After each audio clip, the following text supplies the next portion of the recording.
Hello भाई, class 11th। आज हम एक नया चैप्टर पढ़ने जा रहे हैं, वेक्टर। आप लोगों ने वेक्टर के बारे में सुना भी होगा कि वेक्टर क्या होते हैं। आपने दो टाइप की फिजिकल क्वांटिटी पढ़ी हैं। एक होती है स्केलर क्वांटिटी, स्केलर्स या स्केलर क्वांटिटी, स्केलर क्वांटिटी। और दूसरा टाइप जो आपने पढ़ा है फिजिकल क्वांटिटी का, वो पढ़ा है वेक्टर क्वांटिटी। पढ़ा नहीं तो सुना जरूर होगा फिजिक्स के अंदर ये वर्ड। इन्हें वेक्टर्स या वेक्टर क्वांटिटी हम लोग बोलते हैं। अब इनमें मैं हल्का सा डिफरेंस करूंगा। आप लोगों ने कुछ देखा, कुछ सुना इनके बारे में। तो जो हमारे स्केलर्स हैं वो क्या हैं? अगर किसी फिजिकल क्वांटिटी में केवल वैल्यू है और डायरेक्शन नहीं है, तो नॉर्मली हम क्या बोलते हैं उसे, कि वो हमारी एक स्केलर्स है। तो क्या बोलेंगे? Physical quantity. कौन सी quantity? Physical quantity having magnitude. Magnitude का मतलब मैं आपको इस पूरे चैप्टर में वैल्यू से बोलूंगा। मैग्नीट्यूड का क्या मतलब बोलूंगा मैं बार बार? Value. Having magnitude only but not direction, but not direction is called scalar, is called scalars या स्केलर क्वांटिटी। नॉर्मल सी बात है, अगर किसी फिजिकल क्वांटिटी में केवल और केवल क्या है, अपनी एक वैल्यू है, डायरेक्शन नहीं है, तो उस क्वांटिटी को आप क्या नाम देने वाले? स्केलर्स। चलिए, जैसे एग्जाम्पल ले लेते हैं। सबसे पहले एग्जाम्पल बनता है, एग्जाम्पल डिस्टेंस,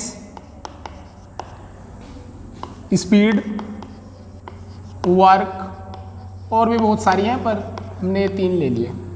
अब अगर किसी ने आपको बोल दिया कि भाई 5 किलोमीटर जाओ, तो आपको 5 किलोमीटर जाना होगा। आपके पास कोई पर्टिकुलर डायरेक्शन तो है नहीं कि भाई आप नॉर्थ में ही जाएंगे या साउथ में जाएंगे। आपके पास ऐसा तो कुछ नहीं बोला ना, बस 5 किलोमीटर बोला। आप एक रूम के अंदर घूमते रहे, इस क्लास रूम के अंदर।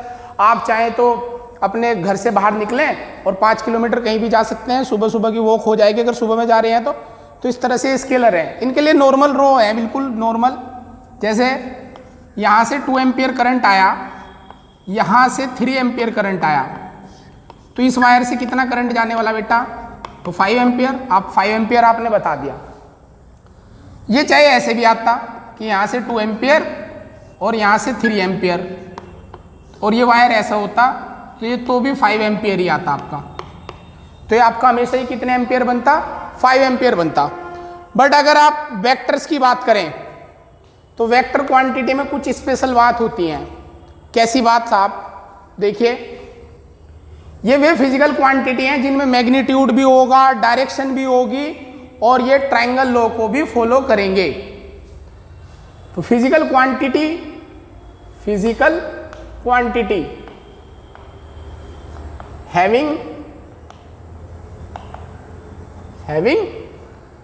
Direction comma magnitude, direction comma magnitude and obey vector law of addition, vector law of addition. ये वेक्टर लॉ ऑफ एडिशन क्या है ये अभी मैं आपको बता दूंगा, फिलहाल आप ये याद रखिए। उनको क्या बोलते हैं? Is called vectors. क्लियर बेटा? समझ आ गया? गुड। चलिए, एग्जाम्पल डिस्टेंस की जगह क्या होने वाला अपना? डिस्प्लेसमेंट। क्या? Displacement. Velocity comma acceleration, area. ये 12th में काम आता है, एरिया वेक्टर होता है, ये काम आता है आपका। ये आपकी क्या है? सब की सब वेक्टर्स। अब अगर आपको ये बोल दे कि भाई 5 किलोमीटर इन ईस्ट, तो आपका मीनिंग है कि अगर आपको चलना है तो आपके पास अब एक पर्टिकुलर डायरेक्शन आ चुकी है। मतलब अगर आप जाओगे तो किधर जाओगे अब? तो अब आप जाओगे केवल ईस्ट के अंदर। ईस्ट डायरेक्शन में आपको 5 किलोमीटर जाना है। ठीक है? अब देखिए, कुछ एक छोटा सा एग्जांपल लेते हैं। मान लीजिए मेरे पास एक ब्लॉक है, ये 2 ओरल एग्जाम्पल हुआ, ब्लॉक केप से हम लोग समझने की कोशिश करते हैं। ज्यादा फोकस ट्रायंगल लॉ के लिए बताना चाह रहा मैं आपको। ये अगर इस ब्लॉक पे 10 न्यूटन का फोर्स लगे, कितना लगा 10 न्यूटन, और इस ब्लॉक के ऊपर ही एक और 10 न्यूटन का ऐसे ही लगे, तो ब्लॉक पे टोटल फोर्स कितना लगेगा? क्या 10 + 10 = 20 हुआ? आप कहोगे यस सर 20 होगा, मैंने भी कह दिया हाँ भाई 20 होगा, कोई दिक्कत नहीं। लेकिन अगर ये सिचुएशन चेंज कर दें कि ब्लॉक वही है, इधर से 10 न्यूटन लगा और सामने से भी 10 न्यूटन लगा, अब टोटल फोर्स कितना कहोगे बेटा आप? तो अब आप इस फोर्स के लिए क्या करोगे? अब आप 10 - 10 = क्या बोलोगे कि 0 न्यूटन होगा, 0 न्यूटन। तो देखिए ब्लॉक वही है, फोर्स वही है, बट उनकी फोर्स की डायरेक्शन चेंज होती है, रिजल्ट अलग आ रहा। इस केस में ब्लॉक चलेगा, फोर्स महसूस करेगा कि मेरे ऊपर 20 न्यूटन लगा हुआ, लेकिन इस केस में कितना महसूस करेगा वो? 0 न्यूटन। इसी को ही फोर्स को आपने नॉर्मल लॉ से ऐड नहीं किया, यहाँ करंट को आपने नॉर्मल लॉ से ऐड किया था। 2 + 3 = 5, चाहे ये भी था 2 + 3 = 5, बट हियर अगर आप ध्यान से देखते हैं 10 10 दोनों को ऐड किया 20, और यहाँ 10 - 10 = 0, तो फोर्स नॉर्मल लॉ से ऐड नहीं हुआ। इसे जिस लॉ से ऐड किया गया, इसे फोर्स को टोटल को जिस लॉ से ऐड किया गया उसको कहा जाता है ट्रायंगल लॉ या पैरेललोग्राम लॉ या वेक्टर लॉ ऑफ एडिशन। उससे ऐड किया। और क्या लॉ होता है अगर मैं यहां पे उसको लिख दूं छोटा सा, अभी पूरे चैप्टर में आपको पढ़ना भी है, वो लॉ होता है √(a² + b² + 2ab cos theta.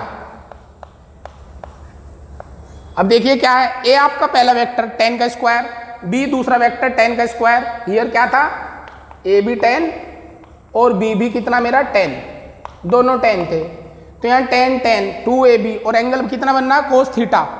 Theta कितने डिग्री दोनों के बीच में? इस केस में 0, तो cos 0 की वैल्यू 1, तो 1 रखते ही a + b का होल स्क्वायर, यानी डायरेक्ट जुड़ गया। लेकिन इस केस में सेकंड केस में थीटा कितना बनना 180, और cos 180 की वैल्यू -1 होती है। जो बायोलॉजी वाले बच्चे हैं, बायो वाले अपने, वो कुछ वैल्यूज जरूर याद रखें अबव 90 तक। जैसे cos 120 की उन्हें याद होनी चाहिए, cos 150 की उन्हें याद होनी चाहिए, cos 180 की याद होनी चाहिए, और बिलो 90 उन्हें कौन कौन सी याद होनी चाहिए? मेनली तो सारी होनी चाहिए वैसे, पर cos 0, cos 30, cos 60 और cos 90 ये याद होनी चाहिए भाई वैल्यूज बायोलॉजी वालों को। मैथ्स वाले तो प्रैक्टिस में कर ही लेते हैं। cos 0 1, 30 की √3/2, 60 की 1/2 और 90 कितनी होती है 0। ऐसे ही cos 180 कितनी होती है पता है किसी को? -1 होती है। cos 150 की ये पता है किसी को बायोलॉजी में? तो कितनी होगी ये?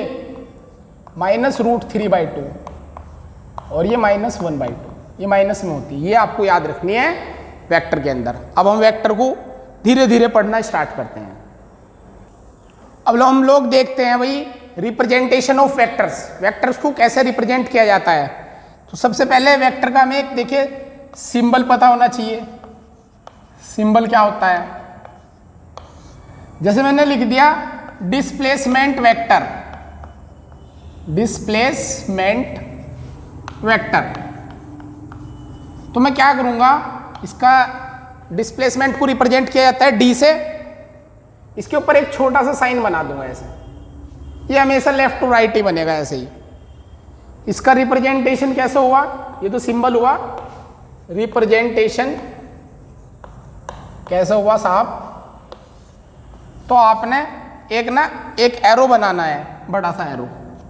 इस एरो में 3 चीज होगी, टेल होगा, एक हेड होगी। ये कौन है अपना? टेल, ये हेड, और ये एरो की लेंथ।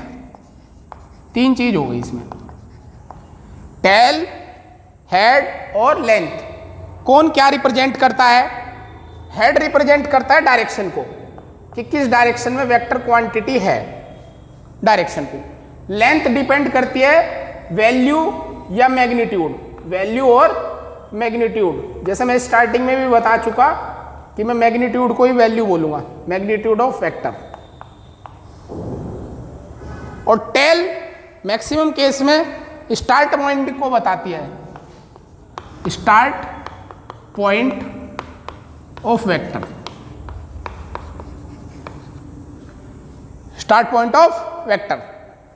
ये आपके वेक्टर का रिप्रेजेंटेशन है इस तरह से। सिंबल ऐसे ही है, जैसे डिस्प्लेसमेंट पूछा तो डी के ऊपर वेक्टर, ऐसे अगर आपसे पूछ लेता वेलोसिटी वेक्टर तो उसका सिंबल क्या बनाते बच्चों आप, वेलोसिटी वेक्टर। बोलिए, वी के ऊपर वेक्टर। तो ऐसे मतलब जो भी हो उसका सिंबल बना के ऊपर ये छोटा सा निशान बना देना। एक एग्जांपल ले लेते हैं, 5 किलोमीटर इन ईस्ट, इसे रिप्रेजेंट करना तो आपका ये छोटा सा डायरेक्शन साइन होता है, नॉर्थ ईस्ट साउथ वेस्ट। तो आपने यहाँ से स्टार्ट करना, तो यहाँ से बना दो एक लाइन ईस्ट की डायरेक्शन में, ये तो हो गया वेक्टर। अब ये लेंथ 5 किलोमीटर की है तो इसे 5 इक्वल पार्ट में आप रिप्रेजेंट कर सकते हैं। ये 1 2 3 4 और ये 5, 1 2 3 4 और ये लास्ट वाला 5। तो 5 किलोमीटर क्या बना मेरा, ईस्ट। और क्या है मेरा, एक तरह से डिस्प्लेसमेंट वेक्टर। तो ऐसे रिप्रेजेंट किया जाता है, कोई खास चीज नहीं है ना, ज़्यादा कुछ इंपॉर्टेंट है, चैप्टर पढ़ते पढ़ते आपको अपने आप से भी आ जाएगी। अब कुछ टर्म्स पढ़ते हैं जो वेक्टर में यूज होने वाली है, terms related to vector. Terms related to vector में सबसे पहली टर्म आती है हमारी पैरेलल वेक्टर। पैरेलल वेक्टर उन्हें कहा जाता है जब दो वेक्टर की वैल्यू भी इक्वल हो और उनकी डायरेक्शन भी सेम हो, तब दो वेक्टर क्या बोले जाते हैं हमारे, पैरेलल वेक्टर। मान लीजिए एक वेक्टर ए है ऐसे इस डायरेक्शन में, और ये वेक्टर बी है, तब हम कहेंगे वेक्टर ए और वेक्टर बी क्या है अपने, पैरेलल वेक्टर। अगर दोनों के बीच का एंगल कितना डिग्री हो जाए, 0 डिग्री, ये पैरेलल वेक्टर बोले जाते हैं। दूसरा, पैरेलल के अंदर ही मान सकते हैं इसको बोलते हैं equal vector. Equal vector, parallel vector तो ये थे जब दोनों के बीच का एंगल कितने डिग्री था, 0, या वेक्टर ए की जो डायरेक्शन है वही वेक्टर बी की है, तब आप कहेंगे वेक्टर ए और वेक्टर बी पैरेलल होंगे। बट इनकी जो वैल्यू है, वैल्यू का मतलब सिंपल है, अगर एरो हटा दो तो वैल्यू बचेगी, ए और बी नॉट इक्वल होंगे, और हो भी सकते हैं नॉट इक्वल टू बी, और वेक्टर ए की जो वैल्यू है वो वेक्टर बी की वैल्यू है, दोनों इक्वल हो भी सकते हैं और नहीं भी। बट ये कंडीशन होनी चाहिए, अगर थीटा 0 डिग्री है दोनों के बीच, तो आप ये कह सकते हैं वेक्टर ए और वेक्टर बी आपस में कैसे हैं, पैरेलल वेक्टर। इक्वल वेक्टर कौन होंगे, अगर दो वेक्टर के बीच का एंगल 0 डिग्री हो, मतलब सेम डायरेक्शन में हो और उनकी वैल्यू भी इक्वल हो, ये तो हो ही कंडीशन। साथ में ए इक्वल टू बी, ये क्या है, वेक्टर ए की वैल्यू, और ये क्या है, वेक्टर बी की वैल्यू। इस वैल्यू को आप ऐसे भी लिख सकते हैं मॉडुलस लगा करके, इन दोनों का सेम मीनिंग होता है, ये भी वेक्टर ए की वैल्यू, ये भी वेक्टर ए की वैल्यू, और ये वेक्टर बी की वैल्यू, ये भी वेक्टर बी की वैल्यू। अगर ऐसा है तो आप कहेंगे वेक्टर ए इक्वल होगा वेक्टर बी के। समझ में आई बात? अगर दो वेक्टर की वैल्यू और डायरेक्शन सेम हो तो आप क्या नाम दोगे उनको, तो आप कहोगे दोनों वेक्टर क्या है मेरे, इक्वल। इस केस में होगा क्या, दोनों एरो की लेंथ इक्वल होगी, दोनों एरो की लेंथ इक्वल होगी, दोनों की डायरेक्शन सेम होगी, इस केस में ऐसा होगा। तीसरा होता है हमारा negative of vector. Negative of vector का मतलब होगा तो ये भी एक वेक्टर ही, अगर ये मेरा वेक्टर ए है, अगर मैं इतनी लेंथ का बना दूं, यही वेक्टर बस डायरेक्शन अपोजिट कर दूं, तो इसे बोला जाएगा माइनस ए। है तो ये भी एक वेक्टर ही, तो इसे वेक्टर बी भी कह सकते हैं। समझ में आ गया नेगेटिव ऑफ वेक्टर क्या है? अगर इतनी लेंथ का बस डायरेक्शन अपोजिट करके बना दिया जाए कोई वेक्टर, तो उसे नेगेटिव ऑफ गिवन वेक्टर बोलते हैं। तो माइनस वेक्टर ए क्या है, is the negative of vector A, negative of vector A. Next है एंटी पैरेलल, भी बता देते हैं, वैसे कोई काम का नहीं है, आपको पता तो लग ही गया कि पैरेलल और एंटी पैरेलल क्या है। एंटी पैरेलल वेक्टर, अगर ये कोई वेक्टर ए है और दूसरा वेक्टर ऐसे बना दिया जाए उसकी अपोजिट डायरेक्शन में, यानी व्हेन वेक्टर ए और वेक्टर बी के बीच का एंगल कितने डिग्री हो जाए 180, तब आप कहेंगे वेक्टर ए और वेक्टर बी कैसे हैं अपने एंटी पैरेलल। यहाँ क्या है, vector A and vector B are anti parallel, opposite है बस ये। Clear, good. हमें 180 पता लगाना, जीरो लगाना, तो आप क्या करें, देखिए दोनों वेक्टर की टेल जोड़ के देख लिया करें। आपको कभी भी एंगल चेक करना हो तो इनकी टेल जोड़ दो। ये वेक्टर ए, ये वेक्टर बी, टेल जोड़ दी, ए से शुरू करके बी पे पहुंचो, कितने डिग्री बना, कितने बना 180, तो ये नेगेटिव ऑफ वेक्टर होगा। ठीक है भाई। नेक्स्ट टर्म अभी पढ़ते हैं हम लोग यूनिट वेक्टर। तो बच्चों नेक्स्ट है यूनिट वेक्टर, और बहुत इंपॉर्टेंट वेक्टर होता है, बहुत जगह काम आने वाला वेक्टर होता है अपना यूनिट वेक्टर। क्या होता है पहले तो ये जानिए। कोई भी वेक्टर जिसका मैग्नीट्यूड 1 हो, vector having magnitude 1, vector having magnitude 1, एक कोई भी वेक्टर जिसका मैग्नीट्यूड 1 हो, यूनिट हो, उसको बोलते हैं हम लोग यूनिट वेक्टर। अच्छा, आपको एक चीज तो पता लग गई होगी ना इतनी देर में, तब से आप पढ़ रहे हैं। वेक्टर इज इक्वल टू क्या होता है, एक तरह से वैल्यू इनटू डायरेक्शन, यही तो होता है साहब। अगर ये मेरा वेक्टर है ए, तो इसकी वैल्यू तो ये होगी, तो इसकी डायरेक्शन क्या होगी, उस डायरेक्शन को अगर आप निकाल लोगे तो वेक्टर को उसकी वैल्यू से डिवाइड कर दोगे या नहीं, बताओ। वेक्टर डिवाइड बाई दिस, तो क्या बचा, डायरेक्शन ही तो बची। वैल्यू कितनी है इस डायरेक्शन की 1, तो यही तो यूनिट वेक्टर है। और इसे रिप्रेजेंट किया जाता है, जो भी वेक्टर हो उसके ऊपर कैप लगा दो, इसे बोलते हैं कैप या हेड। तो एक तरह से आपका यूनिट वेक्टर है। ये कौन है, unit vector, unit vector of vector A. ये वेक्टर ए का यूनिट वेक्टर है। यूनिट वेक्टर मतलब इसकी वैल्यू तो 1 है, केवल डायरेक्शन होगी। यूनिट वेक्टर की डेफिनेशन में तो लिखा vector having magnitude 1 but only direction, but only direction. अगर इसमें केवल डायरेक्शन हो तो इसे यूनिट वेक्टर बोलते हैं। तो सीधी सी बात यही तो है कि वेक्टर अगर मेरे पास ए है, उसकी वैल्यू है और डायरेक्शन है, तो डायरेक्शन क्या होगी, वेक्टर अपॉन वैल्यू। तो ये हमारा होता है। और डायरेक्शन हमारी 3 तरह की होती है। एक ऐसे मान लो आप प्लेन में पूरे बना रहा, ये x, ये y पॉजिटिव पॉजिटिव ले रहा, और ये बाहर की तरफ ये वाला z। इस डायरेक्शन में यूनिट वेक्टर जो होती है, जो डायरेक्शन होती है उसे आई कैप, इसे जे कैप, और इसको साहब के कैप बोलते हैं। ये याद रखनी है आपको बात। क्या बनाना है इसको, I cap, J cap, K cap. जैसे एग्जांपल लूँ मैं इसी के हिसाब से, 5 metre on X axis, right vector, right vector. तो displacement vector is equal to, कोई भी वेक्टर होगा तो क्या चीज होंगी उसके पास, 2 चीजें होंगी, एक डायरेक्शन और एक वैल्यू। वैल्यू तो कितनी इसकी 5, क्योंकि वेक्टर डी को क्या लिखते हैं आप, इसकी वैल्यू इनटू डायरेक्शन, यही तो लिखते हैं।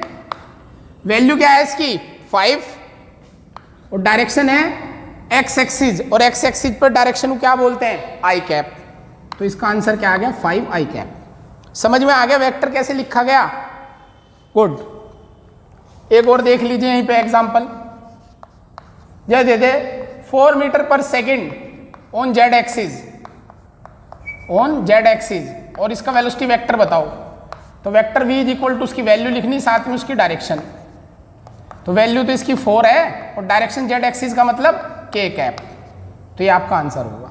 समझ में आई बात। तो इस तरह से आपको ये सब करते हुए चलने हैं। क्या क्या पढ़ लिया आपने, आपने वेक्टर पढ़ लिया, आपने स्केलर पढ़ लिया, वेक्टर से रिलेटेड टर्म पढ़ लिया आपने। और ये वेक्टर से रिलेटेड टर्म में क्या क्या पढ़ा आपने, आपने सबसे पहले पढ़ा पैरेलल वेक्टर, फिर equal vector, negative of vector, anti parallel vector, और नेक्स्ट ये यूनिट वेक्टर। तो ये आज आपका काम हुआ। बाकी आगे की पढ़ाई हम अगली वीडियो में देखेंगे।